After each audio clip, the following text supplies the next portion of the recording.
qu'on retrouve à l'actif des banques et bien sûr au passif de la Banque centrale dans les comptes de virement des banques, 470 milliards. Ce qui veut dire 70% du PIB suisse. Et c'est l'équivalent de 70% du PIB suisse. Alors ça c'est un problème qu'il va falloir résoudre. Et je considère que l'application de la monnaie pleine permettrait de résoudre ce problème. Alors, je ne sais pas si j'ai été trop long sur votre réponse, mais j'ai voulu faire une réponse exhaustive et relativement structurée. Voilà, je suis prêt à poursuivre pour vous. C'est vous qui choisissez. Je pense qu'il est intéressant de passer au projet en tant que tel maintenant. Oui. Ok, bon. Il faut faire des galeries. Oui.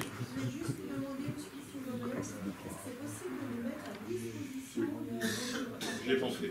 C'est pour ça que les slides, j'ai eu des discussions avec certains, les slides sont un peu plus fournis que ne devraient l'être des slides normaux dans un but de communication. Mon but n'est pas seulement un but de communication, mais aussi un but didactique pour que les gens, enfin pour que tous ceux qui sont intéressés puissent les lire et comprendre ce qu'il y a derrière.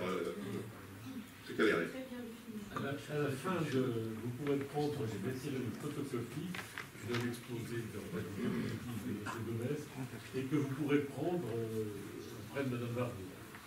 Alors, je ne sais pas si vous avez tiré aussi les annexes. Non, enfin les annexes qu'il y avait, parce qu'il y avait les annexes, tout. Ok, d'accord. Parce que sur les annexes, il y a des graphiques très intéressants sur l'évolution des crédits et du PIB nominal, sur les cycles d'inflation, de l'immobilier et les cycles du crédit hypothécaire. Voilà. Ok, bon, je poursuis. J'ai mis, je pense, 10 minutes pour répondre à ça, hein. Pas plus. Hein.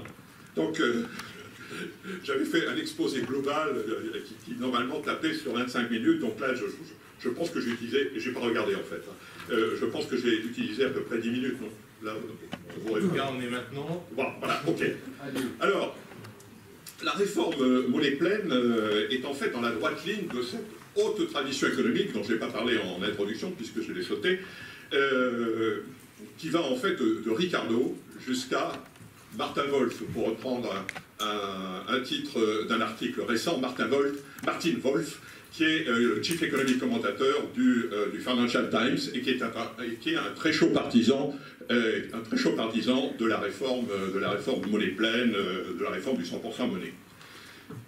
Parce qu'avec cette réforme, il va s'agir de changer la donne en supprimant ce qu'elle est considérée comme le cancer des économies de marché, et des démocraties d'ailleurs, la création monétaire par le mécanisme du crédit.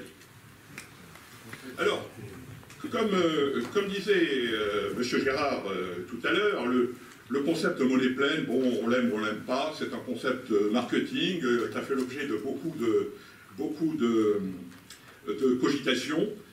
Pour les économistes, soyons clairs, le terme usuel est monnaie base. C'est la monnaie émise par la Banque centrale, exactement comme les billets que vous détenez dans vos portefeuilles.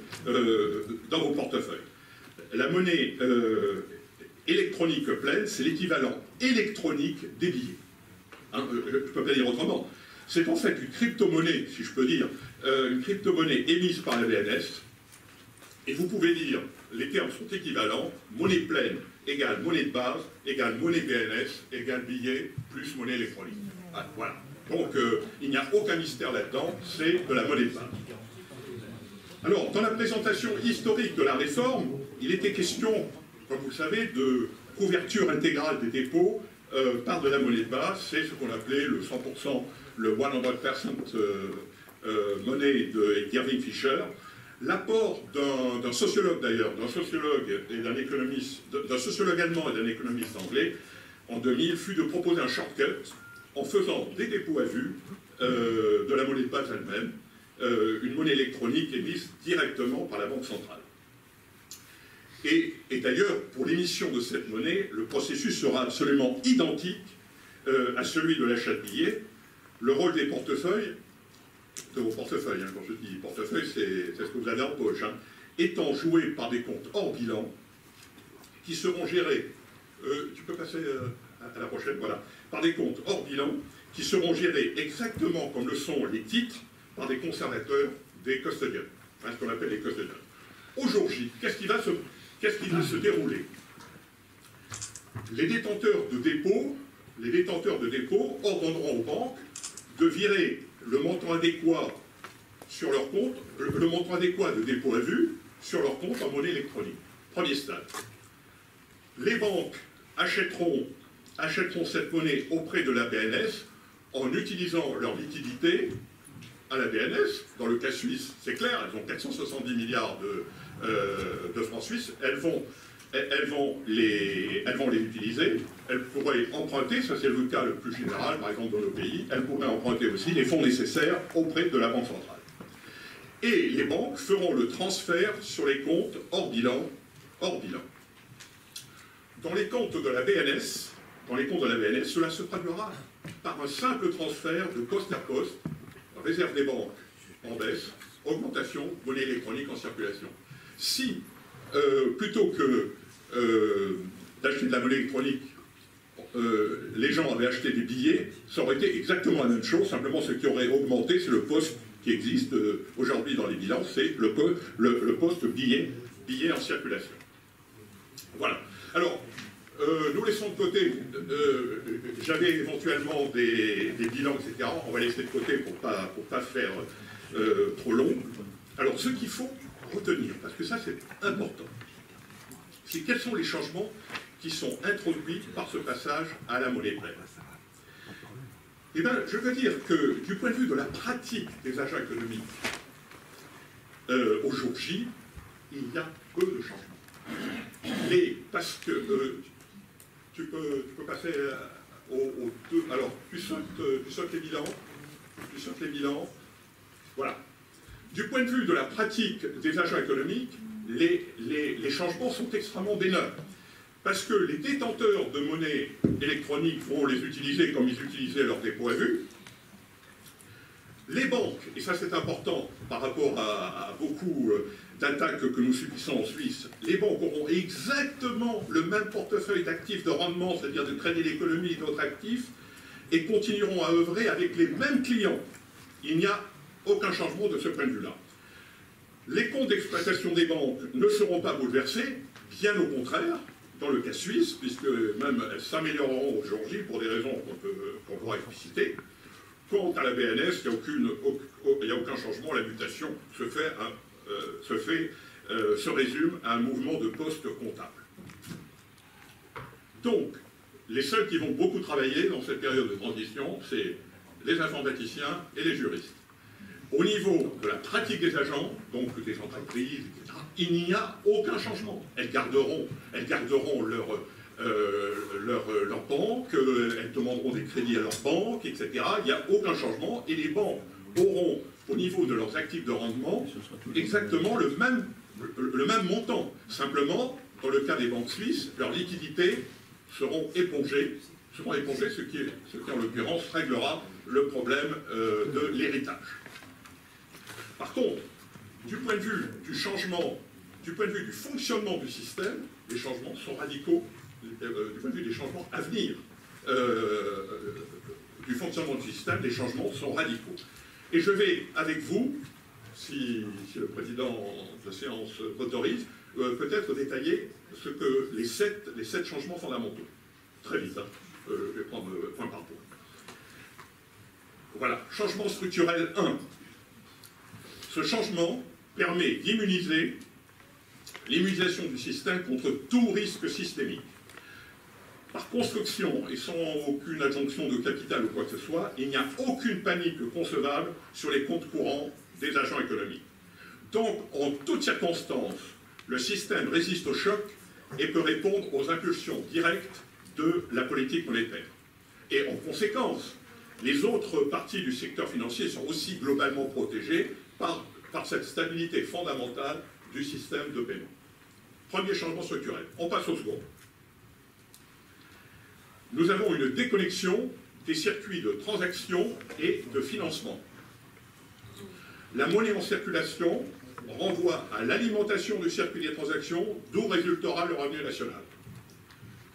le circuit épargne-financement, le circuit de financement, lui renvoie au choix consommation-épargne et ensuite à l'allocation de l'épargne pour financer l'économie soit directement, soit par financement intermédiaire à travers les institutions financières.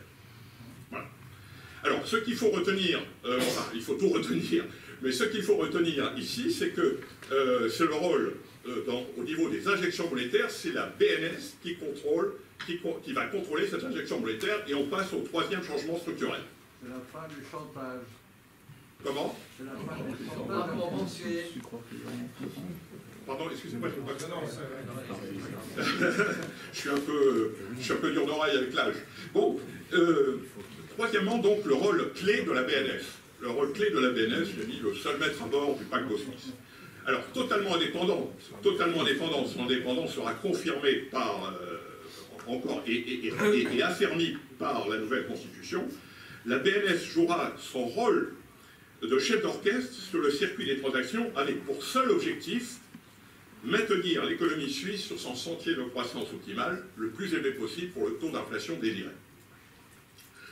Pour ce faire, elle pourra disposer de tous les instruments, sachant que les apports directs au budget, c'est là où on va retrouver le seigneurage, etc., sachant que les apports directs au budget de la Confédération et des cantons seront la voie privilégiée dans la politique, disons, à moyen terme, ainsi que le préconisait, pas pour la Suisse particulièrement, mais le préconisait en général, en règle générale, Maurice Allais dans son bouquin de 76 sur l'impôt sur le capital et la réforme monétaire. Et bien entendu, compte tenu que les objectifs sont constitutionnellement définis dans la Constitution, ces apports pourront être modulés en fonction de la conjoncture. Bien entendu, hein. Il ne s'agit pas d'être... enfin, il s'agit aussi de s'adapter à la conjoncture et d'être le plus souple possible. Changement 4. Jean-Claude, merci. Nos adversaires nous accusent, et tous les Suisses qui sont présents dans cette salle le savent, de préparer une soviétisation de l'économie. Hein, de la socialisation de l'économie. Et en fait, c'est tout le contraire. Car nous, avec une telle réforme, ce que nous pouvons attendre, c'est une véritable renaissance du vrai rôle des marchés financiers, des marchés de capitaux. Et notre protection. Ce qui devrait induire une efficacité renforcée de l'économie suisse. Regardez comment ça va se passer. On part de la base actuelle qui ne sera inchangée. Nous sommes bien d'accord, hein, donc elle sera inchangée. Et le financement de l'économie suisse, à partir de cette base inchangée, va se nourrir des flux d'épargne générés par une économie en croissance régulière, du fait précisément des injonctions monétaires de la Banque centrale. Et l'allocation des flux se fera en fonction des rendements offerts par les différents produits et les différents canaux de financement. Il n'y a sans aucune interférence, je tiens à préciser, de la BNS en règle générale, la BNS pourra intervenir s'il y a un cas extraordinaire, sans interférence de la BNS en situation normale, sans interférence donc des influences monétaires avec la fixation des taux d'intérêt sur le marché des capitaux. Et en fait, cela entraîne une ouverture générale à la concurrence entre tous les canaux, entre tous les acteurs financiers. Et cela ouvre des perspectives en matière d'ouverture à l'innovation qui se profile. Quelles vont être les innovations à l'avenir? Ça va être en fait la décomposition des banques, avec la concurrence des fintech, avec l'arrivée de mutual funds spécialisés, etc. Voilà. Changement 5. Voilà. Alors, le changement 5, je suis presque arrivé au bout. Hein. Le changement 5, c'est la réappropriation de la rente monétaire. L'injection monétaire de la BNS correspond, et ça il faut le comprendre, à une réappropriation de la rente monétaire. En aucun cas, elle n'est synonyme de planche à billets, comme les critiques ignorants ou de mauvaise foi la qualifient parfois, pour détruire l'impact de cet argument auprès des électeurs, bien sûr. Hein. En fait, elle n'est pas un don du ciel, mais correspond à la valeur actualisée des intérêts du prêt du même montant que les banques pourraient en fait renouveler indéfiniment. Allez, alors, j'ai toujours mes références, hein, elle l'avait démontré dans un article en 1976, d'ailleurs en l'honneur de Jean Marchal, ou André, je ne me souviens plus. Bon, le changement 6, alors là on est presque arrivé au bout. La réforme monétaire permet de refonder la politique économique sur des bases nouvelles, propres à la rendre plus efficace.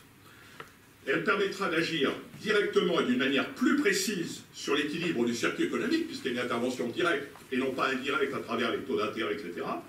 Elle permettra donc d'agir directement et d'une manière plus précise sur l'équilibre du circuit économique par un contrôle strict de la monnaie circulante, en lieu et place des politiques dévastatrices actuelles fondées sur les taux d'intérêt qu'on cherche à avoir le plus bas possible, y compris dans les territoires négatifs, et le quantitative easing.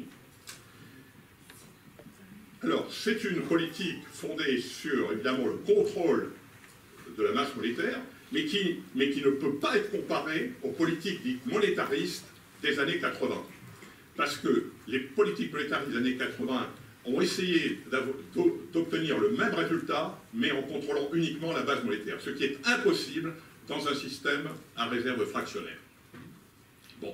Et par ailleurs, elle permettra une meilleure interaction entre la politique monétaire, cette réforme permettra une meilleure interaction entre la politique monétaire et la politique budgétaire, mais attention, en général, quand on parle de ça, c'est la politique budgétaire qui contrôle la politique monétaire.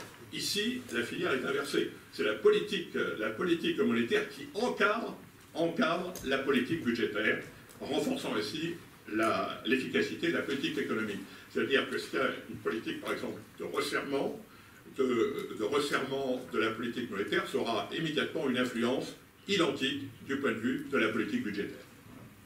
Enfin, l'argument 7, c'est qu'on assainit la situation monétaire actuelle, comme je l'ai déjà dit. Donc,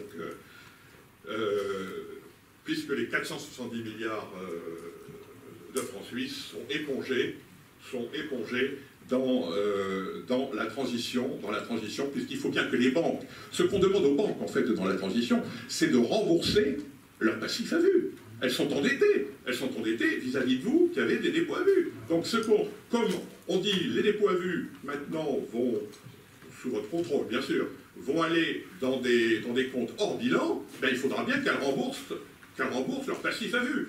Et pour rembourser leur passif à vue, elles vont utiliser leur liquidité.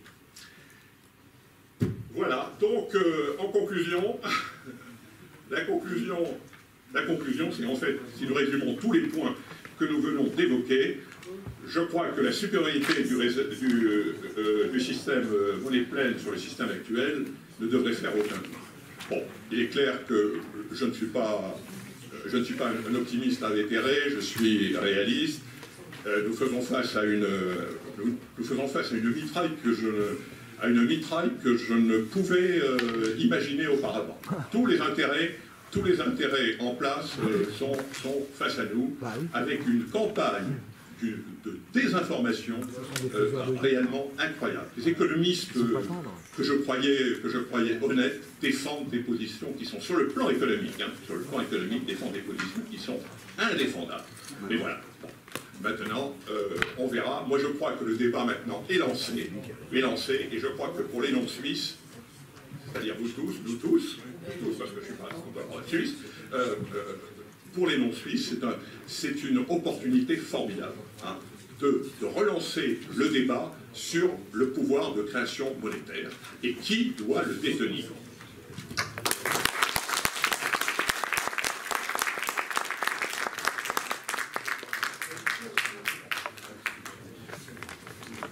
Pour relativiser, voire s'opposer aux propos. Oui, je ferme. Voilà. Je me présente, mon nom est François Chalère. Je suis journaliste économique et financier depuis 35 ans en Suisse, entre Genève et Lausanne. Et j'ai été 10 ans rédacteur en chef d'un mensuel qui s'appelle toujours PME Magazine, qui appartenait et qui appartient toujours au groupe Axel Springer. Et j'ai été 8 ans, jusqu'à il y a une année, rédacteur en chef de l'AGFI Suisse, journal économique et financier, surtout financier. qui n'a rien à voir, à part le nom et un historique commun, mais qui remonte assez loin, qui remonte à plus de 30 ans, avec l'AGFI France, qui n'a plus de version papier, mais une version numérique. Et je suis là, on m'a très aimablement invité, et je vous remercie de cette invitation. Je suis là pour faire un peu la contradiction, parce que je suis opposé à cette initiative Monnaie Pleine, et en même temps, je ne fais pas de politique, je suis journaliste, même si j'ai une étiquette en Suisse tout à fait voyante et qui je ne veux pas dire qui me poursuit, j'en suis très fier, de souverainiste en fait. Et je suis un souverainiste un peu à l'anglaise, un libéral national. J'ai toujours été très critique vis-à-vis de ce qu'on appelle le néolibéralisme. Et je ne suis... Alors on me voit forcément, et je sais que dans la salle, certains vont me voir comme une espèce de représentant du grand capital, ou du capital bancaire. Je revendique mon indépendance, même si ça fait sourire certains. Et je précise que j'aimerais vous donner quelques mots pour cesser de parler de moi. Je vais vous dire quelques mots sur mon analyse de la situation de cette initiative populaire en Suisse actuellement. Ça se décidera le 10 juin. Aucun parti politique ne soutient cette initiative, y compris le Parti populaire suisse qu'on appelle UDC du côté francophone et qui est un parti souverainiste, tout à fait souverainiste, conservateur, très conservateur. Et puis, les sondages sont défavorables. Les sondages sont défavorables, mais ça peut encore évoluer d'ici le 10 juin, et on a déjà vu des référendums l'emporter, des initiatives l'emporter avec des sondages défavorables. Donc de ce point de vue-là, rien n'est joué. Il y a dans cette initiative une chose qui n'a pas été du tout évoquée jusqu'ici et qui pourtant figure dans le texte, c'est que la Banque nationale, dans le cas de Monnaie Pleine, créerait de la monnaie, scripturale ou non, par le biais de dons, entre guillemets, sans contrepartie, sans dette, aux collectivités publiques, c'est-à-dire la Confédération, les cantons, les communes peut-être, et puis surtout appliquerait ce qu'on appelle, ça vient des États-Unis, l'hélicoptère monétaire, c'est-à-dire qu'une partie de la création monétaire passerait par une distribution sans contrepartie d'argent aux ménages. Et évidemment, ça pose un certain nombre de problèmes. Et comment est-ce que se déroule le débat en deux mots? Il y a deux niveaux. D'abord, il y a un niveau que j'appellerais politique. Et ensuite, il y a le niveau de fond, le niveau économique. Et le ministre des Finances de la Suisse a déclaré récemment que le débat qui avait lieu à ce sujet était en fait un débat passablement académique. Et je trouve que ça se vérifie complètement dans tout ce qu'on a entendu jusqu'ici cet après-midi. Un débat passablement académique, et que fondamentalement les Suisses, du point de vue politique, n'ont pas envie de se lancer seuls, comme ça, dans une aventure. On peut dire que ce n'est pas une aventure, mais c'est quand même un changement considérable, et les Suisses seraient en quelque sorte les pionniers de la mise sur pied d'un système qui passe, à vous entendre, comme complètement maîtrisable, mais j'ai, en ce qui me concerne, des doutes considérables sur le fait qu'aucun système financier global, jusqu'ici, dans l'histoire de l'humanité, ait été maîtrisable. Ce n'est jamais maîtrisable, et on finit toujours par le faire changer, en général à l'occasion de crises, et souvent de crises graves et considérables. Aucun système financier n'a duré. Et je suis convaincu que celui dans lequel nous nous trouvons, en particulier depuis 2008 avec le quantitative easing, ne durera pas non plus. Donc, sur le fond, je suis incapable, et je pense que les Suisses le sont aussi, de se faire une idée précise et définitive sur les bienfaits du contenu de cette initiative, parce que chacun des éléments est convaincant, mais quand il s'agit d'un système, on a une idée de sa durabilité, d'autant plus que certains éléments n'ont jamais été expérimentés. Certains oui, mais dans des contextes très différents, et certains non. Donc je pense, et j'ai écrit récemment un article qui n'est pas passé inaperçu, c'est peut-être pour ça que je suis ici d'ailleurs, pour expliquer, je pense que sur le fond, personne ne peut dire aujourd'hui si dans 10 ans ou dans 20 ans, Monnaie Pleine sera une espèce de chimère qu'on aura oubliée, ou si ce sera au contraire, partiellement ou complètement, un système en vigueur.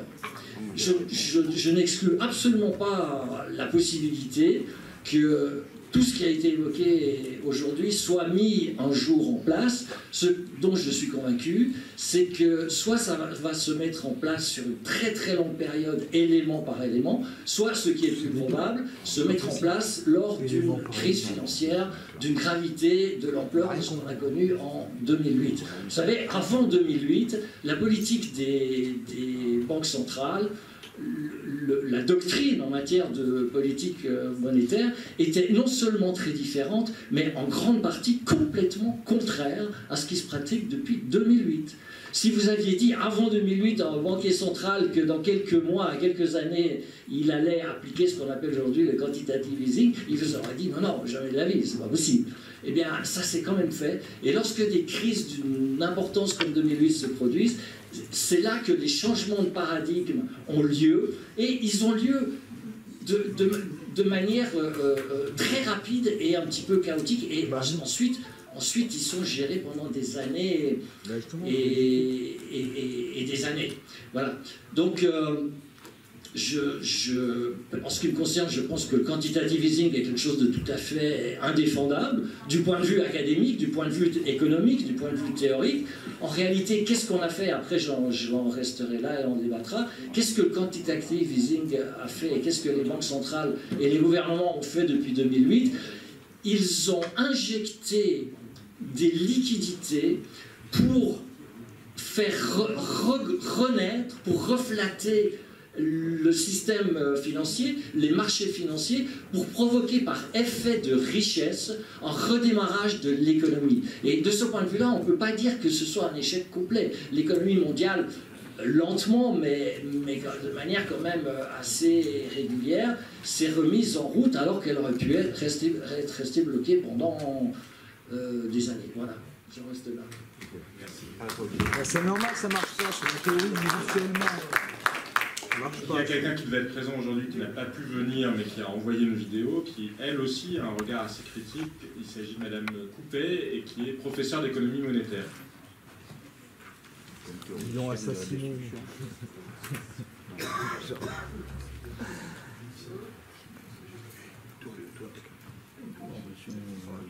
toute façon, c'est une photo.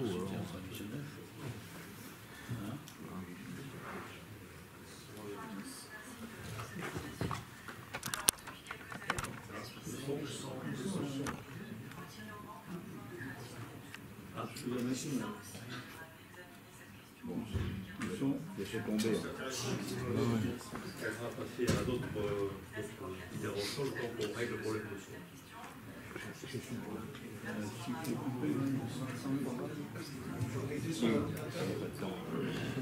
On doit pouvoir le régler. Il y a 2 niveaux de contrôle du son sur un ordinateur. Donc, vous devez pouvoir le régler. Là, il y a ce qui est sur l'écran, après il y a sur la machine. Windows, les gars. Et donc en attendant, peut-être. En attendant qu'on fasse le réglage, on va laisser la parole aux autres membres. Outils son, là, juste à côté. Troisième icône, allez, pousse, voilà, celle-là. Vas-y. Ah bah les 90. Alors c'est le truc ici. Une autre possibilité, c'est de mettre le micro qui est devant vous à côté du haut-parleur de l'ordinateur. On va laisser pas la parole. J'ai récupéré le fichier avec Si vous voulez nous expliquer pourquoi vous êtes là, oui, c'est une traîtresse. Il ne faut pas l'écouter. Les gens déjà traitent dans la soirée, là. C'est une traîtresse. Je suis au banque. Je vous remercie de m'avoir invité. Vous savez qu'en économie, il y a les gens qui sont, disons, dans la pensée dominante. Vous êtes monsieur Sterlignac. Présentez-vous, monsieur, s'il vous plaît. Oh là là. J'y viens. Laissez-moi parler. Donc il y a ceux qui sont dans la pensée dominante. Il y a les donc qui croient effectivement au néolibéralisme, au marché, etc. Il y a les hétérodoxes, dont je suis, puisque j'ai fondé un groupe qui s'appelle les économistes atterrés, et qui ont critiqué à la fois qui ont critiqué le néolibéralisme, l'importance de la financiarisation, les politiques d'austérité, et puis il y a les illuminés, c'est-à-dire des économistes qui ont des idées un peu saugrenues, qu'on ne prend pas trop au sérieux, et parmi les illuminés, il y a le groupe tout à fait sympathique des 100% monnaie, et de la monnaie pleine. Alors quand ils nous invitent, on vient, parce qu'on se dit après tout, c'est des gens sympathiques, voilà, mais naturellement, du point de vue économique, même quand on est hétérodoxe, on ne peut pas souscrire à ce qu'on a entendu. Vous avez des arguments plutôt que des mots. Alors, il y a un projet donc qui a été proposé aux électeurs suisses. Il faut rappeler quand même que le Conseil des États a refusé le projet par 42 voix contre 0. On ne peut pas dire que c'est un projet suisse. Et que le Conseil national a rejeté l'initiative par 169 voix contre 9. Là aussi, on ne peut pas dire que c'est un projet suisse. Donc ce projet consiste, autant que j'ai compris, à rajouter 2 lignes dans la Constitution. Le premier, c'est les prestataires de services financiers gèrent les comptes pour le trafic des paiements des clients en dehors de leur bilan. Ces comptes ne tombent pas dans la masse en faillite. Donc, gère les comptes pour le trafic des paiements. Vous voyez, il y a déjà une première question qui est comment peut-on dire qu'un compte est pour le trafic des paiements?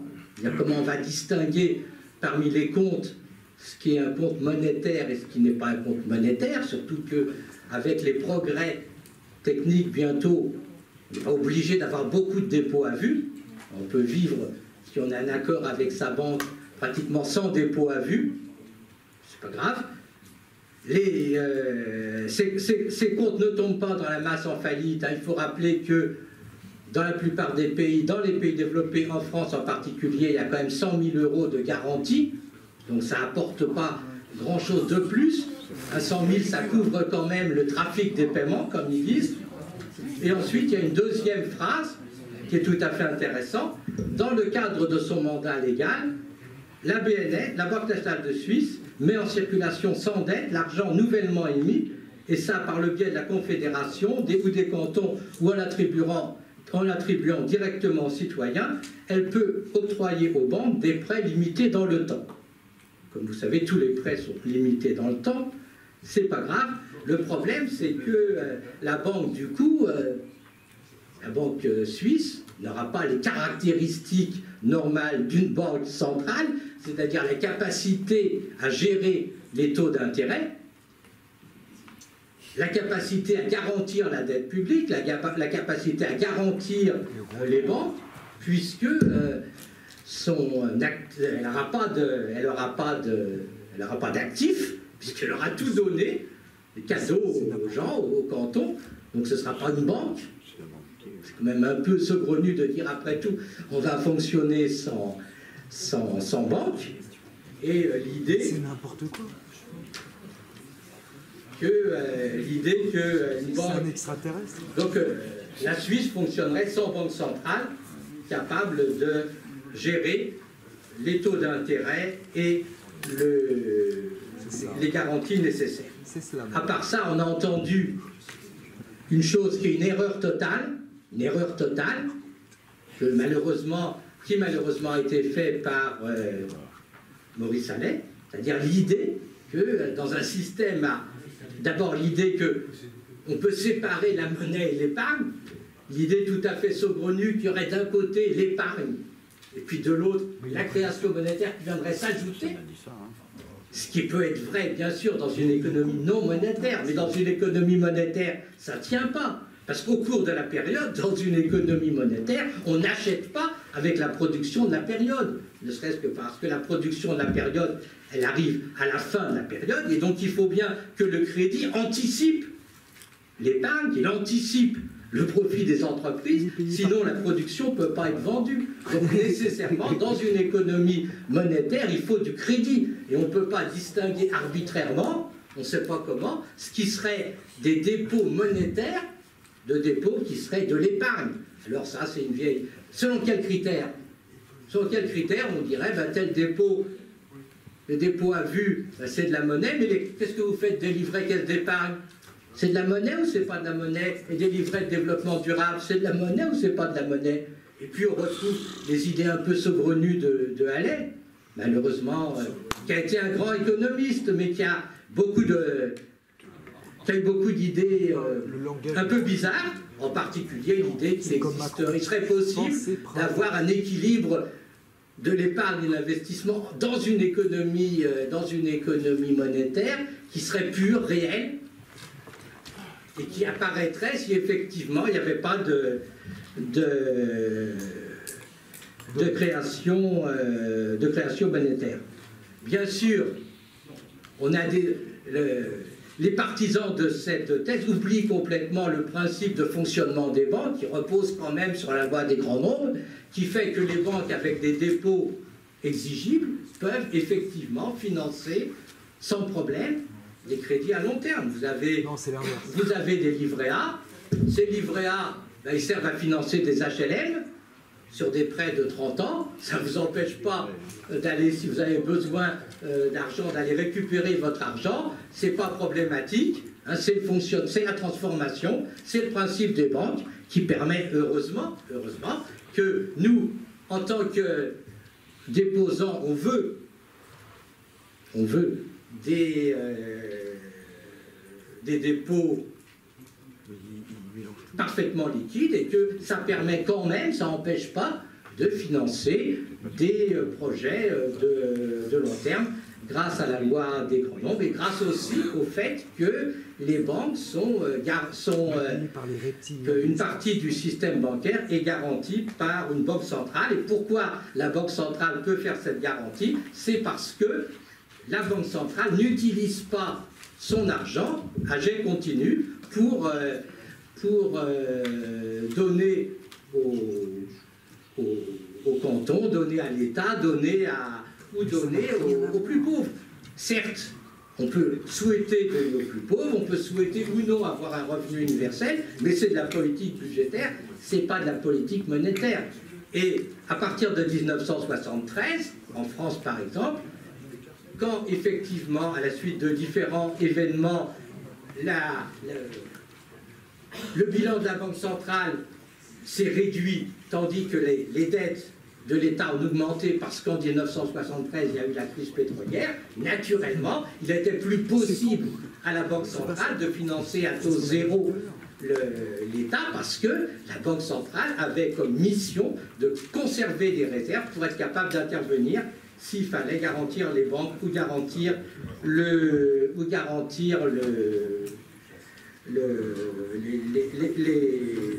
dettes publiques. Et donc ce projet dans lequel effectivement on distribuerait la contrepartie d'une masse monétaire arbitraire n'a strictement aucun sens. Il y a une version un peu plus soft du projet qui consisterait simplement à dire ben on met des réserves obligatoires de 100% sur les dépôts à vue, hein, c'est l'équivalent. Le problème, ok, ça ne change pas grand-chose. Simplement, les banques devront placer auprès de la Banque centrale l'équivalent des dépôts à vue. En contrepartie, naturellement, puisque les dépôts à vue ne leur apporteraient plus rien, ils feraient payer aux déposants les frais de tenue de compte. Donc, naturellement, les dépôts à vue devraient les gens devraient payer leurs banques pour que les banques acceptent de détenir les dépôts à vue et de gérer le système des paiements. Et par ailleurs, naturellement, c'est le point central, la Banque centrale elle devrait continuer à intervenir sur le marché monétaire pour garantir pour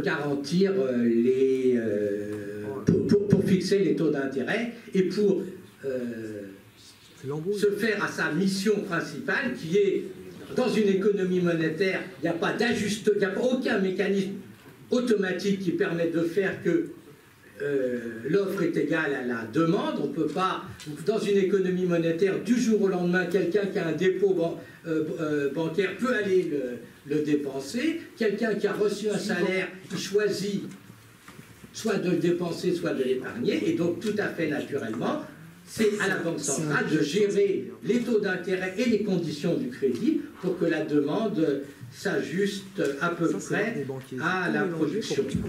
Bien sûr, c'est critique. Donc ce projet, bien sûr, j'espère que les Suisses le rejetteront. Peuple sage, ils le rejetteront. Ça n'empêche pas que la question reste posée, comment mettre fin à la domination de la finance, et simplement, c'est autrement qu'il faut faire. Bien sûr, il faut séparer les banques de dépôt et les banques d'affaires, parce que la garantie publique, elle doit porter sur les banques de dépôt et pas sur les banques d'affaires. Il faut que les banques d'affaires n'aient pas le droit de nourrir la spéculation, et donc on dise clairement que les banques de dépôt n'aient pas le droit de nourrir la spéculation, donc que les banques de dépôt soient spécialisées dans le crédit aux collectivités locales, aux ménages et aux entreprises. Il faut interdire la spéculation déstabilisante, il faut interdire les instruments financiers qui n'ont pas d'utilité sociale, comme le trading à haute fréquence. Il faut taxer les transactions financières, et par ailleurs, il doit y avoir des banques de dépôt socialement garanties, dont les crédits, parce qu'effectivement l'important c'est qui décide des crédits. Les crédits doivent être socialement décidés, en tenant compte de l'avis des parties prenantes, c'est-à-dire les collectivités locales, les groupes d'entreprises, le ministère de l'Industrie. Il y a des choses à faire, il y a des choses à faire bien sûr, mais pas ce projet utopique. Utopique, j'adore. Rien n'est utopique. C'est nul. Utopique, monsieur. Carrément nul. C'était utopique avant qu'elles existent. Vous parlez le langage des banquiers. On embrouille tout, on mélange tout. Non mais monsieur Gomez, peut-être pour répondre sur le fond sans repartir dans un long exposé, mais au moins... Une honte. Partir dans une polémique avec un économiste atterré. Quand j'ai vu le manifeste des économistes atterrés, je me dis c'est complètement atterrant que des économistes se puissent défendre de telles idées. J'ai pas donné... Sur l'ensemble des critiques qui ont été faites, il y a des critiques plus libérales. J'ai pas donné la garantie de tous les économistes, de tous les économistes qui sont derrière ce projet. Ce projet monnaie pleine, c'est bien sûr le 100% monnaie, bien entendu. Mais je prendrai simplement un point. Qui est-ce qui vous a dit que la Banque centrale distribuera ses actifs? C'est complètement à côté, de la plaque. La Banque centrale va simplement, de période en période, augmenter la masse monétaire à travers des avances permanentes, éventuellement remboursables, selon l'importance. Mais elle ne va pas du tout diminuer ses actifs. La Banque centrale met en circulation l'argent nouvellement émis en l'attribuant directement aux citoyens. Eh ben, nouvellement émis. Nouvellement émis, c'est-à-dire, bon, on ne va pas jouer sur les mots. Ça veut dire qu'à partir d'un certain moment, l'actif de la Banque centrale, il n'y aura aucun actif, parce que ça sera uniquement de l'argent donné aux citoyens. Parce que quand on fait un prêt à l'État, il n'y a aucun actif. alors que la Banque centrale sera en face d'un État, qui a une capacité de taxation. En l'attribuant directement aux citoyens, enfin. Bon, on n'est pas là. Non, mais c'est très important, puisque une des bases de la critique de M. Scardignac ne repose que sur du vent. Oui. Donc, voilà, donc Ben oui. Monsieur Laroux. C'est le tiers du bénéfice net au moins qui sont versés au canton et l'autre partie à la Confédération. Je dis bien le bénéfice net, monsieur. Voilà. Et si vous avez besoin d'avoir la réponse, j'ai même avec moi aujourd'hui la Constitution fédérale suisse qui le dit très clairement. Voilà. Mais monsieur Laroux, est-ce que vous voulez répondre? Il a été confondu. Le banquier. Bah ouais, il est payé par Rothschild. On l'envoie sur Mars demain. Sans scaphandre. Il n'y aura pas de débat. Les attaques sur les militaires ne sont pas bien faites. Oui, attendez. Alors, je sais bien que M. Scardignac attaque à longueur d'article Maurice Allais. Il y a un problème avec Maurice Allais, probablement. Mais Maurice Allais n'est que dans la continuité d'une grande lignée prestigieuse d'économistes. Voilà. D'ailleurs, il y a Erwin Fischer avant qui a écrit 100% monnaie en 1935 et ce n'était pas n'importe qui, je suis désolé. On pourrait d'ailleurs citer d'autres noms. Je pense que dans les slides, est-ce que tu pourrais citer les différents noms qui sont dans le slide qui est là? Écoutez, les grands ancêtres,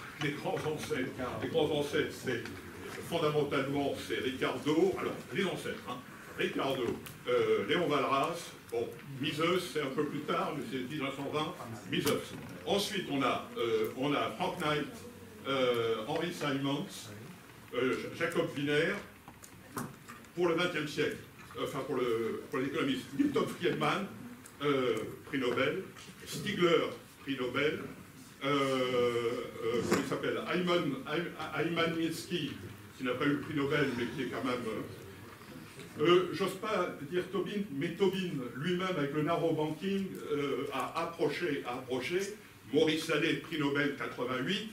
Voilà, c'est ridicule de dire ça. Enfin, de dire ça, ça dénote. Mais vous pouvez citer d'une liste tout ce que vous voulez. Le problème, c'est que ces projets que les gens ont pu évoquer à certains moments n'ont jamais été mis en application. Et on peut se poser la question, pourquoi? Voilà. Mais parce que vous protégez les intérêts des banquiers. Voilà pourquoi. Je voudrais qu'il soit bien clair. Il faut prendre conscience. On la connaît, l'histoire. Le système monétaire mondial est en difficulté considérable. Ce système monétaire mondial mais c'est pas les en déséquilibre permanent. Il n'est pas anormal qu'on cherche des voies pour résoudre ces problèmes du déséquilibre. Il est bien évident que la solution monnaie pleine, je n'en suis pas sûr, je ne sais pas si elle est la bonne, si elle est la bonne solution. La seule chose que je dis, c'est que si nous n'écoutons pas les raisons pour lesquelles les gens le font, les raisons pour lesquelles les gens s'opposent à ce projet, on ne comprendra jamais pourquoi on n'y arrive pas. Donc, je vous demande de faire très attention, respecter les positions de vos adversaires. Alors, je comprends quelque chose aussi, c'est qu'en Suisse, le débat est important aujourd'hui, et comme on n'est pas très loin du vote, je dirais comme dans tous les votes, les tensions s'accroissent au fur et à mesure que l'échéance se rapproche.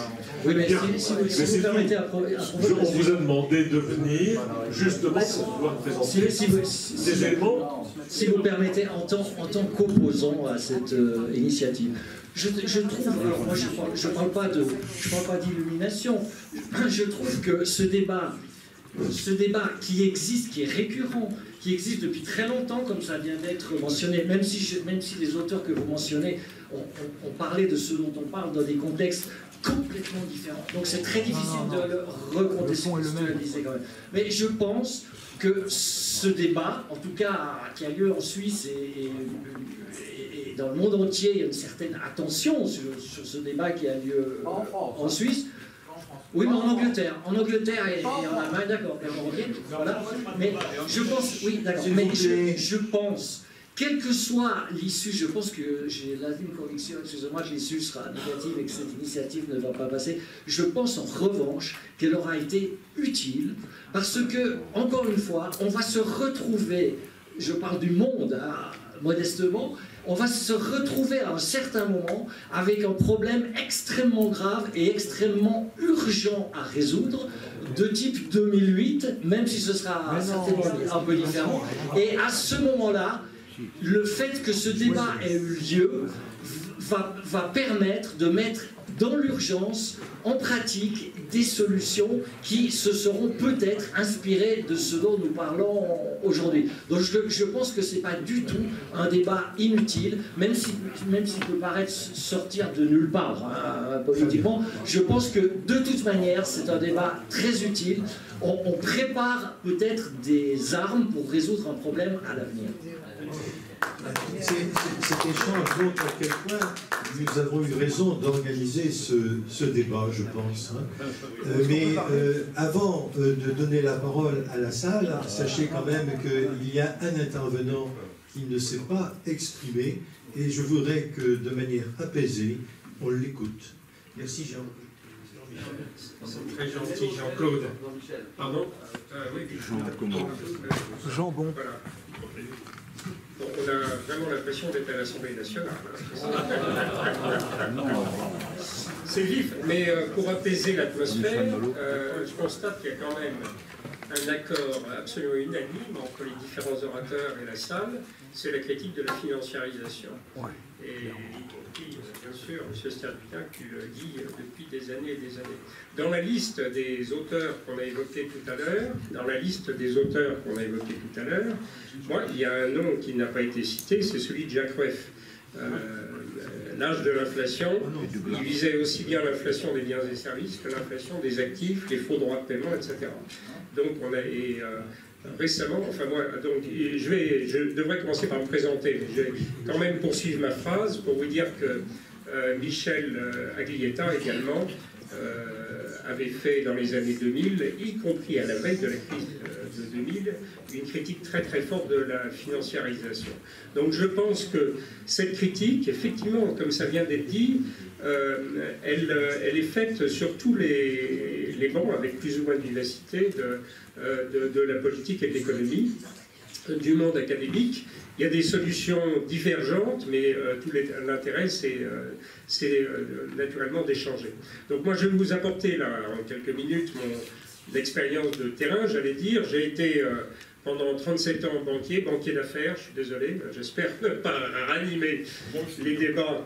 Oui, oui, très bien. Et puis, pendant 10 ans également, régulateur des marchés financiers de 2003 à 2013, où j'ai essayé de proposer des solutions sur le plan national, mais bien sûr européen, parce qu'en fait tout se situe à ce niveau-là malheureusement. Et donc voilà. J'ai apporté un texte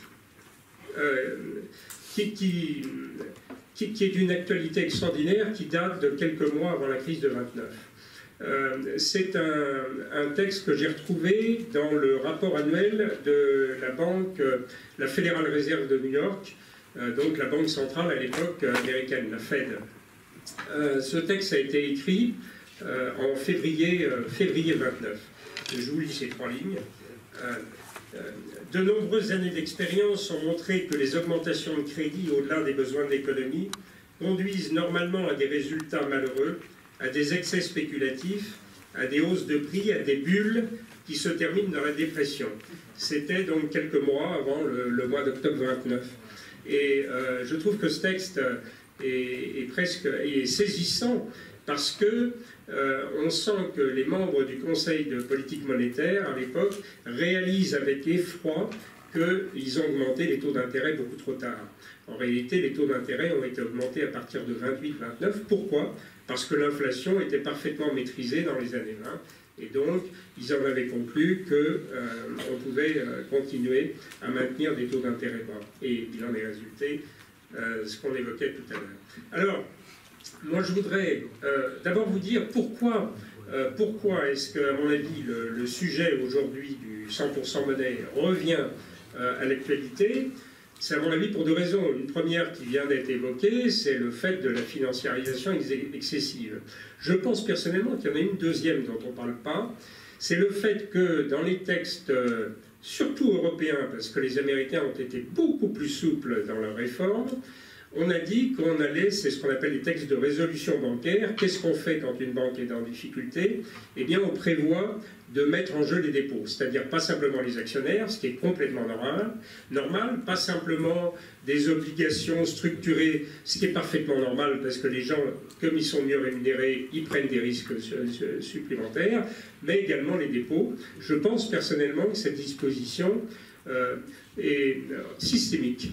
Et on l'a vu sur Banco Popular en Espagne, où en l'espace de 3-4 jours, avant que la banque soit rachetée en urgence, par Santander, je crois, on a vu 20% des dépôts partir en 3-4 jours. On n'a pas beaucoup parlé, on a dit la nouvelle réglementation marche bien, sauf qu'elle n'a pas été appliquée, parce qu'il y a une banque, le numéro 1 espagnol, qui est venu racheter Banco Popular, et puis ça a précipité la crise, parce que tous les déposants, naturellement, dès qu'il y a une alerte sur une banque, ça peut se produire demain sur Deutsche Bank, eh bien les gens s'envolent comme des moineaux.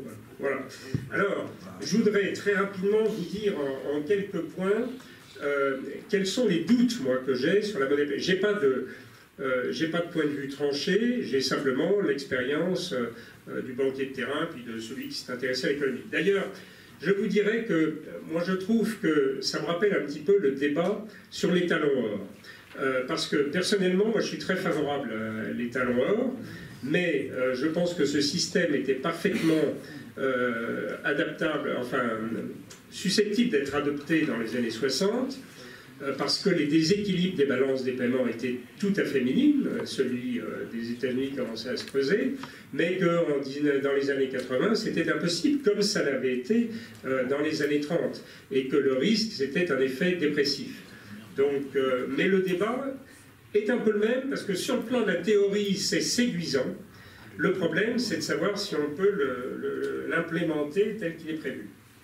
Donc, juste 2 ou 3 points. Premier point, comment est-ce qu'on ajuste les crédits, les dépôts au crédit en réalité? Alors il a été évoqué effectivement des financements de banque centrale pour compenser, par M. Gomez tout à l'heure, pour compenser le gap, mais je cite juste les montants en France. Les crédits, c'est 2200 milliards d'euros, et les dépôts qui sont déposés à l'Institut d'émission, c'est 400 milliards. Donc, où va-t-on chercher la différence? Je simplifie, bien sûr, mais c'est une question que je me pose. Où va-t-on chercher la différence? Du côté des dépôts à vue, c'est un exercice très difficile parce que par nature, ils sont volatiles, notamment ceux des entreprises. Moi, je l'ai vu pendant l'été 2007 comme régulateur. Bon. Et est-ce qu'on y va, on va les chercher du côté de l'assurance vie? Bon, c'est une première question. Ce que je crains un petit peu en plus, c'est que ça se double d'un autre problème. On risque d'avoir une guerre des dépôts en réalité, parce que toutes les banques vont essayer d'attirer les dépôts pour pouvoir faire du crédit. Et donc vous allez rémunérer davantage les dépôts, c'est un risque, hein, je ne dis pas que c'est une certitude. Et à partir de là, vous risquez d'avoir une répercussion de cette augmentation du coût des dépôts sur les crédits. Ce sont des questions, hein, ce n'est pas des affirmations. Deuxième élément, qui me paraît encore beaucoup plus compliqué, ça a été évoqué tout à l'heure, c'est le problème de la transformation. Personnellement, j'estime que c'est le métier des banques de faire de la transformation. Moi, comme banquier, je prêtais rarement sur quelques mois, presque toujours sur 5 ans, 7 ans, 10 ans, 15 ans, 20 ans. Une centrale électrique au Moyen-Orient, ce sont des crédits à 20 ans. Donc vous voyez bien qu'il est impossible d'avoir des dépôts à 20 ans en face. Il y a une question technique là, hein. Moi, je me trompe peut-être, je dis le métier des banques, c'est quand même de faire de la transformation, c'est ça qui apporte de la souplesse dans l'économie. Mais ce n'est pas forcément complètement contradictoire avec la théorie du 100% monnaie. Troisième élément, ça a été évoqué par M. Stermignac à l'instant, c'est le problème du retour au Glass-Steagall Act, ou bien du découpage en trois, Gérard Lafay l'a évoqué, enfin des banques, entre les banques de dépôt, les banques de crédit et d'épargne, et puis les banques de marché. Il ne faut pas stigmatiser trop les banques de marché, elles ne sont pas toutes des casinos. Hein. Bon, donc ça, comme banquier, je vous dirais que ça me paraît difficile, ça va trop loin. Moi, je suis partisan d'une filialisation de certaines activités à risque, parce que filialiser, quel que soit le mode de filialisation, ça augmente le coût de financement de ces activités à risque. Et donc, ça les réduit. Mais couper complètement le système bancaire, ça me paraît aller trop loin, parce que comme banquier, moi, je passais 10% de mon temps à faire du crédit, et 90% de mon temps à accompagner les clients dans leurs projets, acquisition, cession d'actifs, opération de marché, financement obligataire, couverture des risques de taux, etc. Et puis, il y a la mondialisation qui a complètement changé la donne. Quand je suis rentré dans la banque, le paysage n'était pas du tout le même. Quatrième élément, ça a été évoqué aussi rapidement, donc je passe, mais je crois qu'il faut bien veiller quand même. Moi, je ne suis pas du tout un libéral dur. Je suis plutôt très prudent de ce côté-là, mais je pense qu'il faut laisser une vraie place au marché et que la concurrence, sauf quand il s'agit des services publics pour la France, mais sinon il faut donc laisser place à la concurrence, etc. Sachez, parce qu'on a tendance à caricaturer un peu les banques, c'est que un financement de projet qui est monté sur 10 ans, 20 ans, c'est un financement ou un plan d'épargne salariale international. Ce sont des mobilisations d'équipes de 20 ou 30 personnes qui se réunissent 2 fois par semaine et pendant 1 an. Ce sont des projets très très lourds, il ne faut pas se planter, hein. Ce sont des montants très importants sur de longue durée. Enfin, dernier point, très rapidement, le pilotage de la création monétaire en fonction du PIB et de l'inflation, dans l'idéal, c'est très bien. On voit bien que là aussi, dans le monde, je me souviens que dans les années 70, on attendait, nous les banquiers, on attendait tous les mois les statistiques de la création monétaire M3. Hein, c'est ça qui devait faire la pluie et le beau temps. Et puis la mode a passé. Après, ça a été la balance commerciale américaine. Aujourd'hui, ce sont les coûts salariaux aux États-Unis. Bon, il y a des modes. Mais aujourd'hui, vous êtes obligé de tenir compte, Jean-Pierre Gérard en parlait dans sa note, de la vitesse de circulation de la monnaie. Vous êtes obligé de tenir compte des crises, des chocs pétroliers. On est dans un monde de turbulence permanente. Donc il faut pouvoir adapter en permanence les choses. Donc voilà, si vous voulez, la principale menace pour moi, c'est le risque, même si la transition est lente, d'un crédit crunch. Mais peut-être que je me trompe. Alors, moi je pense surtout, en 3-4 minutes, qu'il y a des moyens d'action dans le système actuel. Le problème, c'est de savoir si on veut faire les réformes ou pas. Je vais détailler rapidement 4 points. Premièrement, le statut des banques centrales. Le problème du statut des banques centrales. Bon, première priorité qui peut être faite du jour au lendemain, qui me paraît absolument indispensable, c'est d'introduire devant les autres objectifs, notamment l'inflation, la stabilité financière. Ben Bernanke, avant de devenir président de la Banque centrale américaine, disait qu'il considérait vraiment que la stabilité financière ne faisait pas partie des missions d'une banque centrale parce qu'il y avait plus de risques à freiner trop tôt l'économie qu'à crever une bulle financière. Il écrivait ça avant 2008. Bon. Mais stabilité financière, franchement, ça permettrait au moins d'ouvrir le débat dans les banques centrales sur l'opportunité d'augmenter ou pas les taux d'intérêt. Bon. Deuxièmement, je pense que le problème de l'indépendance des banques centrales va se reposer. Et là-dessus, je trouve que le projet de monnaie pleine, enfin, me semble-t-il, à moins que je n'ai pas compris, mais est assez ambigu, parce qu'on parle, me semble-t-il, d'un organisme étatique indépendant. Quand on prend l'exemple suisse, je me permets de le prendre à titre d'exemple, mais peut-être que je me trompe là aussi. On voit depuis très longtemps, de très longues années, je crois depuis une vingtaine d'années, un gouvernement qui a systématiquement une politique d'excédent budgétaire. Donc, logiquement, un excédent budgétaire important et systématique sur la longue durée, ça veut dire une monnaie forte. Et on voit à côté, depuis 10 ans, une banque centrale suisse, la BNS, qui se bat contre la réévaluation de la monnaie. Et qui, vous disiez tout à l'heure, effectivement, qu'elle achète des actifs, il faut voir quels actifs elle achète. Elle a 20% d'actions aujourd'hui. Hein? Warren Buffett, qui parle de la Fed américaine comme d'un hedge fund, Warren Buffett, bon, d'un hedge fund, alors que le bilan de la Banque centrale américaine, c'est 22% du PIB américain. La Banque suisse, je crois qu'au dernier chiffre, c'est 105%. Donc c'est très important. Combien de temps elle pourra continuer à se battre contre le monde entier, y compris contre la zone euro. Mais surtout, je me dis, on a là sous les yeux un exemple de divergence complète entre un gouvernement et une banque centrale. Moi, j'ai toujours pensé, j'étais contre l'indépendance des banques centrales, pardon Jean-Pierre Gérard, mais j'avais fait un papier dans le Monde en 93 sur ce thème, contre l'indépendance de la Banque de France. Et je pense que c'est quand on a les deux leviers entre les mains qu'on peut gouverner efficacement l'économie. Franchement, quand on parle de la financiarisation, je me demande si les banques étaient restées dans la dépendance des gouvernements, est-ce qu'elles auraient créé autant de monnaie que n'en ont créé des banques centrales indépendantes depuis 20 ans. Donc là, je pense qu'il y a un vrai débat. Et ce serait bien, je trouve, s'il y avait une réponse du côté du 100% monnaie. Alors, deuxième point qui me paraît aussi important, ça a été critiqué tout à l'heure, c'est la politique prudentielle. Alors, je suis complètement d'accord avec les critiques. Je vais vous résumer en 3 mots ce qui se passe réellement de ce côté-là. On avait effectivement, ça a été dit tout à l'heure, le ratio Cook qui marchait très bien à partir de la fin des années 80, c'est-à-dire c'était transparent. C'était la même règle pour toutes les banques, c'était le ratio où on mettait 8% de fonds propres quand on consentait un crédit, quel que soit le crédit. Qu'est-ce qu'on a fait très exactement le 26 juin 2004? C'est-à-dire à Bâle, réunion des gouverneurs des banques centrales sous la présidence de Jean-Claude Trichet, on décide 2 choses. Et malheureusement, il n'y a que les banquiers qui connaissent le problème, et les banquiers centraux. Nos hommes politiques ne s'y intéressent pas, et le monde académique ne s'y intéresse pas beaucoup. On a décidé 2 choses. 1, de pondérer les risques, et deuxièmement, d'autoriser les banques à calculer elles-mêmes le ratio réglementaire.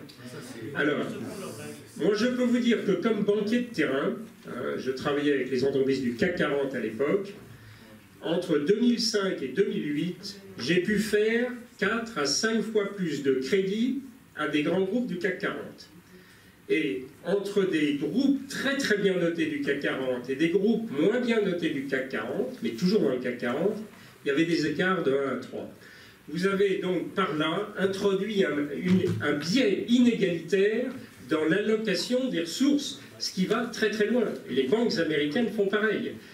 Aujourd'hui, vous prenez le bilan de la Deutsche Bank, son total de bilan est 3 fois plus important que le montant des encours pondérés. Vous voyez l'importance de la réforme. Un hedge fund, et puis je ne vais pas être trop long, je vais m'arrêter là, mais un hedge fund, qu'est-ce qu'il fait? Pour garantir son crédit, quand il emprunte de l'argent auprès d'une banque, il va emprunter des titres dans le marché pour les donner en garantie. Il ne les a pas en possession, il les emprunte dans le marché, il les donne en garantie. Résultat, quand vous avez en compétition dans un comité de crédit une entreprise du CAC 40 et un hedge fund, le hedge fund passe devant. C'est ce qu'on appelle la financiarisation de l'économie. Le négoce des matières premières, c'est pareil. Alors ce système, les banquiers, les experts, du comité de Bâle, ont réalisé depuis 3-4 ans, et quelques autres experts à Bruxelles ont réalisé que c'était une erreur majeure. Ils essayent de revenir en arrière. Malheureusement, le gouverneur de la Banque de France, pour ne pas le nommer, le gouverneur de la Banque d'Allemagne, se sont opposés, ont mis leur veto à cette réforme à l'automne dernier. Il y avait un bon projet qui était proposé, c'était un pas dans la bonne direction, il a été barré.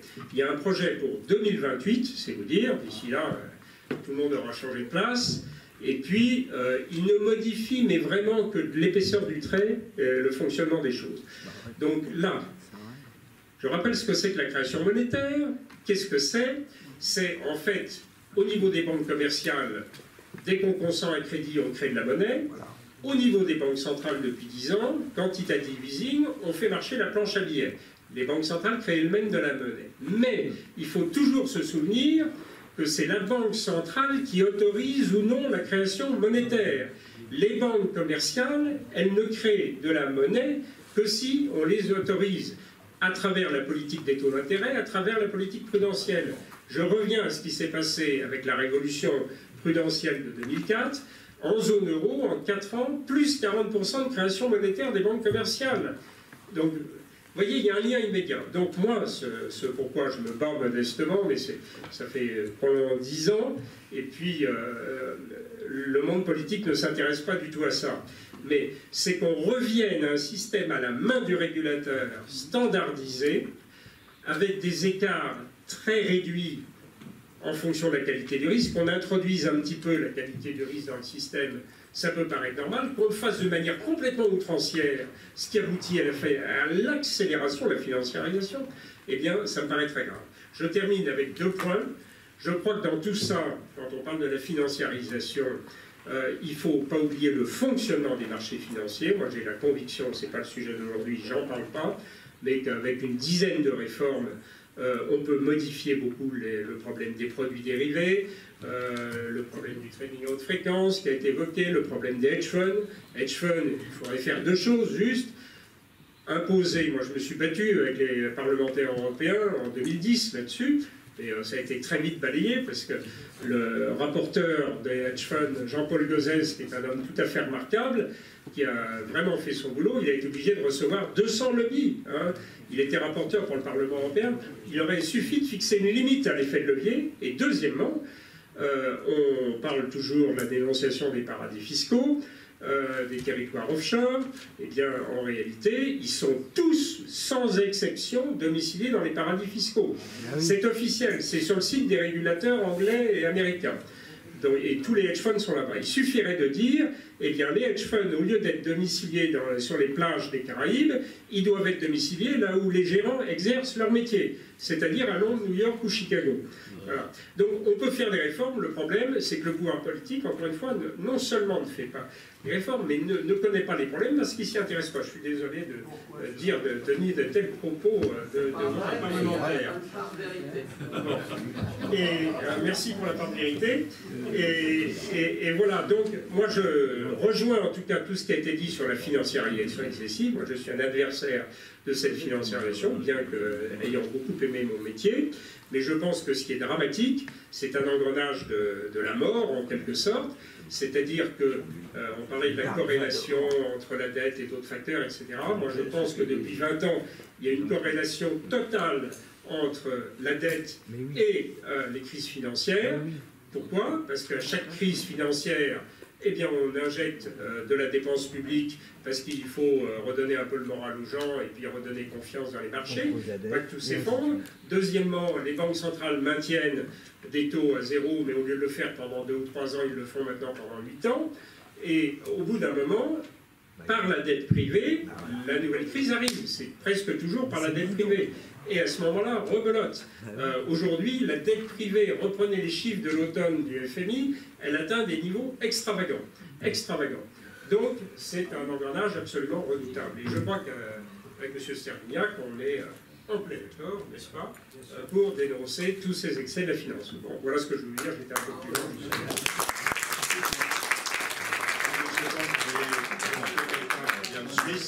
Et ensuite, il y aura les questions dans la salle. Non, une question. On a droit à autant de temps que vous. 2h30. 2h30 pour nous, pour le Oui, Toutes les questions. Alors, nous allons débattre. La salle est rassurée. Il y a un débat qui était prévu. Si vous avez lu attentivement le programme, vous savez qu'un débat est prévu. Et le moment du débat arrive.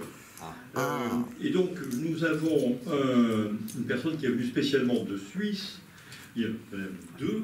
Il y en a plus que ça. Il y en a plus que ça. Il y a des Suisses dans la salle. Et c'est très bien parce qu'eux, ils sont directement confrontés à ce problème-là. On aime les petits. Et là, nous attendions donc une personnalité qui est la première à signer le manifeste en faveur de la monnaie pleine, qui est M. François Siebenthal.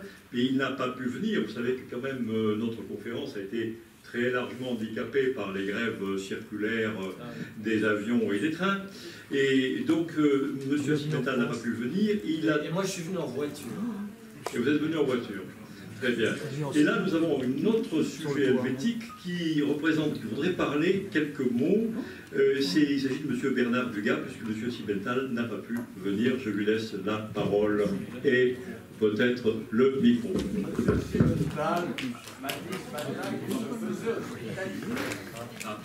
Alors c'est encore plus grave. Du fait qu'il y a bonjour à tous. Je m'appelle Bernard Dugas, je suis suisse maintenant, mais je suis français à l'origine, et ENSTA 87, donc pour les génies maritimes, ça me rappelait quelque chose. Monsieur Simental s'excuse de ne pas pouvoir venir, il avait vraiment prévu de venir, Monsieur Jean-Marc M aussi devait venir. Monsieur Simental a eu des problèmes de santé depuis maintenant plusieurs mois, il a une infection grave et il n'arrive pas à s'en sortir. Et l'origine de cette infection est inconnue. Les médecins ne comprennent pas pourquoi il... C'est la CIA. Je voudrais dire quelques mots, pas plus de 5 minutes, sur l'initiative Monnaie Pleine, pour peut-être pouvoir arriver à une vision d'ingénieur sur le sujet, et revenir aux mots, et revenir à la loi. Parce qu'il y a beaucoup d'éléments, enfin, il y a des éléments qui peuvent être très complexes, mais oui, qui vous ont été présentés, mais on peut revenir à quelque chose de plus simple. Et le plus simple, c'est de comprendre, ce que tout le monde croit être le cas, que si je vous dis que la banque est un vestiaire à argent. Donc là, vous auriez pu poser vos vêtements au vestiaire à l'Assemblée nationale, vous recevez un ticket, et puis quand vous ressortez, normalement, vous retrouvez votre vêtement, et personne ne l'a utilisé quand vous n'étiez pas là. Et tout le monde croit, et moi je croyais jusqu'à bien une dizaine d'années, qu'effectivement les banques c'était pareil. D'ailleurs on parle bien, le métier ancien de la banque c'est bien de conserver les choses. Et quand on parle de banque des graines par exemple, c'est bien pour les conserver, c'est pas pour créer des graines. Or, il se trouve que ça ne se passe pas du tout comme ça. Quand vous amenez votre billet au guichet de la banque ne va pas le déposer sur un cintre avec une pince à linge. Non, ça ne marche pas comme ça. Qu'est-ce qui se passe? En fait, la banque est devenue comme un casino. Quand vous allez au casino, vous vendez votre billet, vous donnez votre billet au guichet du casino, et le casino vous donne des jetons en plastique. Le jeton en plastique, c'est la monnaie du casino, créée par le casino. Et si le casino disparaît, il vous reste les jetons en plastique. C'est-à-dire rien. Parce que la banque, en plus, non seulement elle vous donne même pas, elle fait comme si elle vous donnait les jetons en plastique, mais elle vous inscrit seulement les chiffres, et même plus le plastique. Elle vous inscrit les chiffres sur un relevé de compte. Mais ça veut dire que c'est plus un dépôt. Et là, je vous rejoins tout à l'heure quand vous disiez que les mots ont une importance. Le mot dépôt a été complètement vidé de son sens pour la monnaie. On pense qu'on fait un dépôt, alors qu'il existe des comptes de dépôt. C'est même la plus forte activité des banques suisses, c'est les comptes de dépôt de titres, ce qu'on appelle les comptes de dépôt de titres. Vous achetez des actions, des obligations, vous les mettez à la banque. Alors aujourd'hui, elles ne sont plus tout à fait dans un coffre, elles sont dématérialisées, mais ce sont des comptes de dépôt qui sont en dehors du bilan des banques. C'est-à-dire c'est exactement ce que demande Monnaie Pleine pour la monnaie. Pour tous les titres, les banques gèrent des comptes de dépôt. Les banques suisses gèrent pour 6 000 milliards de dépôts de titres en dehors de leur bilan, alors que leur bilan est seulement de 3 000 milliards, c'est-à-dire qu'elles gèrent 2 fois plus de dépôts de titres que de comptes bancaires normaux. C'est-à-dire que c'est leur activité principale, c'est leur activité traditionnelle, et c'est surtout l'activité traditionnelle des banquiers privés en Suisse, puisqu'il faut connaître la différence entre les banques commerciales et les banquiers privés aussi, ça c'est aussi dans le vocabulaire, c'est très important à savoir. Un banquier privé, c'est une personne physique, c'est pas une SA, c'est une personne physique à qui vous déposez vraiment des billets, par exemple de la monnaie, des devises, et elle est responsable de manière illimitée sur sa fortune personnelle. D'accord? Alors que les SA, banques commerciales, sont arrivées en Suisse qu'après la guerre. C'est tout nouveau, en fait. La tradition suisse, ce sont les banquiers privés qui gèrent de vrais dépôts, c'est-à-dire des vestiaires à monnaie. Il faut savoir d'ailleurs qu'il pourrait peut-être bien y avoir une surprise pour la votation de Monnaie Pleine. Oui, il est possible qu'il y ait je ne peux pas le prévoir, mais il est possible qu'il y ait une vague de fonds. Parce que beaucoup de gens en Suisse ne vont pas dire, et c'est souvent le cas, ça vous pourrez confirmer, ils ne disent pas forcément pour qui ils votent, mais les informations qu'on a nous disent que les banquiers privés, qui forment la majorité de la fortune à Genève, par exemple, et une grande partie à Zurich, sont pour monnaie pleine. Pourquoi? Parce que si vous êtes un gestionnaire de fortune, les clients vous confient leur fortune et vous devez trouver des rendements intéressants pour vos clients dans l'industrie réelle, dans l'économie réelle. Dans l'économie réelle, quand vous avez des rendements de 3-4%, c'est déjà très bien. Quand on fabrique des choses en vrai, avec du métal, de la matière. Mais quand vous pouvez fabriquer de la monnaie pour zéro, ça ne vous coûte rien de fabriquer de la monnaie, évidemment vous allez avoir des rendements qui sont beaucoup plus grands, qui sont infinis en fait, si on applique la formule physique du rendement. Les rendements de la création monétaire sont infinis. Donc des banquiers privés ne peuvent pas résister à des banques commerciales qui créent de la monnaie. C'est impossible. Et ils le savent bien, puisqu'il en reste 6 banques privées officiellement en Suisse, alors qu'il y en avait, c'était la majorité des banques il y a 50 ans ou 100 ans. Donc il y a une vague de fonds qui est en train de se passer. Peut-être qu'on aura des surprises, on ne peut pas savoir, mais il est bien possible qu'il y ait des choses intéressantes qui se passent. Donc j'ai parlé des comptes vestiaires, des comptes casino dans lesquels la banque vous vend, en fait fabrique de la monnaie et vous la vend contre le billet, c'est pas du tout un vestiaire. Et pendant ce temps-là, évidemment, les billets que vous avez fournis à la banque, elle les utilise pour sa propre, pour ses propres bénéfices, pour son propre plaisir, j'allais dire, parce qu'ils décident ce qu'ils font avec. Et nous, on ne peut pas choisir. Et ce qu'apporte Monnaie Pleine, justement, c'est le choix. Aujourd'hui, vous pouvez aller dans une banque privée, si vous avez quelques millions devant vous, vous pouvez aller dans une banque privée, et elle va vous gérer votre million dans un compte en dehors du bilan. Donc si la banque privée fait faillite, comme la banque Oettinger a fait faillite, et bien, votre million, il reste là. Il n'a pas bougé, vous pouvez le récupérer, vous changez de banque. Parfait. Mais dans les banques actuelles, les commerciales, on ne peut pas choisir d'avoir un compte de dépôt. Et ce qu'apporte Monnaie Pleine, c'est tout simple, c'est que ça oblige les banques commerciales à vous proposer un vrai compte de dépôt en dehors du bilan, protégé de la faillite de la banque. Et c'est chaque client ensuite qui va choisir s'il veut mettre son argent dans un compte de dépôt, un compte vestiaire, ou s'il veut mettre son argent investir dans la banque, dans le bilan de la banque. D'accord, mais ce n'est pas sous forme d'un compte de paiement. Donc vous ne pouvez pas l'utiliser. Non, ce n'est pas le cas actuellement. Ne coupez pas, s'il vous plaît. C'est faux, ce n'est pas le cas actuellement. Vos comptes de paiement sont obligatoirement dans le bilan de la banque. Ce que change Monnaie Pleine, c'est qu'il sort les comptes de paiement du bilan de la banque. Et donc vous avez le choix ensuite. Les Suisses auront le choix de choisir s'ils veulent que les banques créent de la monnaie et utiliser la monnaie créée par la banque, ou s'ils veulent utiliser la monnaie légale créée par la BNS. C'est ce choix qui va être apporté. Ce n'est pas imposé par Monnaie Pleine. Il n'y a aucun, vous pouvez lire le texte officiel, il n'y a rien qui interdit aux banques de créer de la monnaie dans Monnaie Pleine. Ce n'est pas directement écrit. Mais ce sera les Suisses qui pourront ensuite choisir s'ils veulent la monnaie privée créée par les banques ou s'ils veulent la monnaie légale créée par la BNS. Deuxièmement, Monnaie Pleine ne rajoute pas de droit à la BNS, explicitement. Il n'y a aucun droit à rajouter à la BNS. Par contre, ça enjoint à la BNS de séparer l'exécutif du législatif. C'est la BNS qui va choisir comment elle crée, combien de monnaie elle crée. Elle pourra quand même acheter ses propres actifs, donc ce que vous disiez était faux. La BNS pourra continuer à acheter les actifs qu'elle veut, mais elle pourra aussi attribuer une partie de la monnaie créée au canton et à la Confédération, mais c'était déjà le cas aujourd'hui, parce que 2/3 des bénéfices de la BNS doivent être versés au canton et une partie à la Confédération. On peut discuter là-dessus, mais dans la Constitution, c'est déjà écrit. Donc ce qui est rajouté, c'est qu'elle pourrait en plus verser aux citoyens. En fait, la BNS pourrait déjà le faire, c'est pas interdit, mais ils ne le font pas. Elle pourrait le faire. Quand elle fait des pertes. Monsieur, vous aviez dit 5 minutes. Oui, voilà. On ne peut pas donner de l'argent aux citoyens. Il y aura le bilan des équipes. Alors là, je peux répondre à la question directement. Oui, je conclus. Quand on charge en temps de guerre, quand on charge un organisme, aussi on en charge en temps de guerre économique, alors ça je peux vous garantir en temps de guerre économique. Si on charge un organisme de distribuer des bons de rationnement, la monnaie n'est rien d'autre que des bons de rationnement. Est-ce que vous trouvez normal que l'organisme qui doit distribuer les bons de rationnement à la population les vende, ou est-ce qu'il doit justement les distribuer à tout le monde?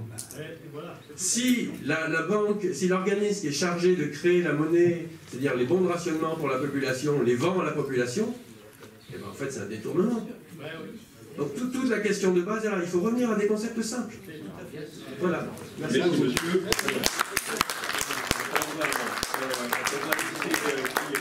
Je demande au public, pour cette présentation, c'était des réactions à la table ronde. À ma droite, je ouvre le réagir à cette intervention. Ou vous, monsieur? Oui, j'aimerais juste dire, par rapport aux banquiers privés, des familles de banquiers de gestion privée, c'est ça que ça veut dire en Suisse. Il y en a encore 6 en Suisse. À Genève, vous avez Pictet, la plus grande, vous avez Lombard-Odier, vous avez la Banque Mirabeau, vous avez la Banque Gonnet, et vous en avez 2, une à Bâle, je crois, et une à Zurich. Si les banquiers de gestion privée dont monsieur a parlé sont en réalité pour l'initiative Monnaie Pleine, je trouve qu'ils cachent bien leur jeu, parce que leur président, Pierre Mirabeau, a écrit un article extrêmement virulent contre l'initiative Monnaie Pleine. Quand même. Mais c'est possible. C'est possible qu'il y ait des mouvements. Il faudra voir le résultat. Il faudra voir le résultat. Je ne souhaite pas que cette initiative soit balayée avec un score du genre 80 contre et 20 pour. Je souhaite que ce soit plus équilibré, que ça ne passe pas, mais plus équilibré. De manière à ce que ce débat ait été utile. Et je pense quand même qu'il y a beaucoup de citoyens qui ne comprennent rien à tout ce qui a été évoqué cet après-midi dans les salles, qui ne veulent pas s'y intéresser, mais qui devront aller voter. Je pense qu'il y a une partie importante des citoyens qui déposeront un vote tout simplement anti-bancaire. Merci. Alors, monsieur, vous vouliez réagir Non, deux petits points. Bien sûr, actuellement, n'importe qui peut aller dans sa banque, ouvrir un OPCVM, demander un SICAV, des SICAV, et à ce moment-là, naturellement, il est protégé. Il n'est pas pris en... Il court aucun risque en cas de faillite de sa banque. Et par ailleurs, les dépôts sont protégés dans la limite de 100 000 €. On peut discuter du chiffre. Il faut bien voir que dans la réforme ne serait protégé, si j'ai bien compris, que le trafic des paiements des clients. Il faudrait savoir comment on définit comment on définit ça. Et je le répète, il est bien prévu dans le projet que à partir de maintenant, la Banque centrale mettrait en circulation des fonds qu'elle donnerait aux citoyens, donc elle aurait un bilan qui serait au bout d'un certain temps complètement déséquilibré, et je ne sais même pas si elle pourrait continuer à être considérée comme une banque centrale, puisque ce serait un organisme qui n'aurait plus les caractéristiques d'une banque.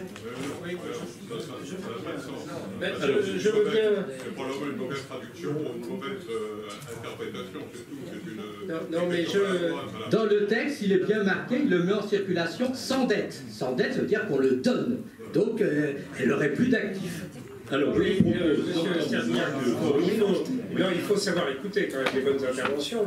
Et monsieur Serniac rappelle en quelque sorte que jusqu'à présent, la création monétaire, c'est toujours contre une reconnaissance de dette. Une banque, quand elle crée de la monnaie, c'est contre la reconnaissance de dette d'une entreprise.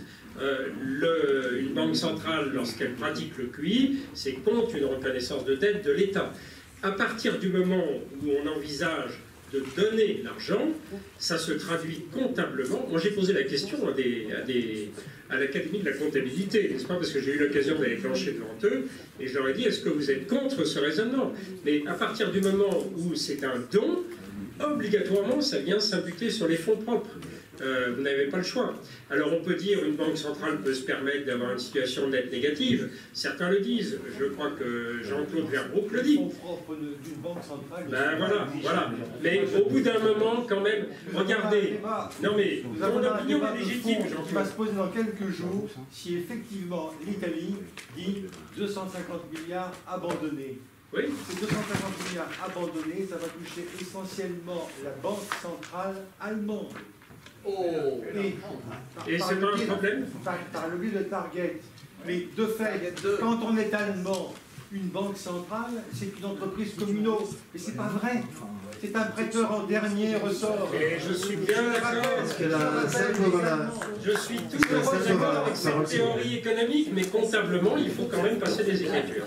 Alors, Mais moi, comment passer les écritures de la Banque de France lorsque tous les 70 jours, il y avait le ministre des Finances qui disait « Veuillez abonder le compte du Trésor de X milliards ». Comment on faisait comptablement? Ben oui, mais parce que à l'État, mais c'est ce qui se passe. Non mais Jean-Claude, c'est ce qui se passe au Japon, où la Banque centrale, les banques commerciales, l'État, c'est une même entité en réalité.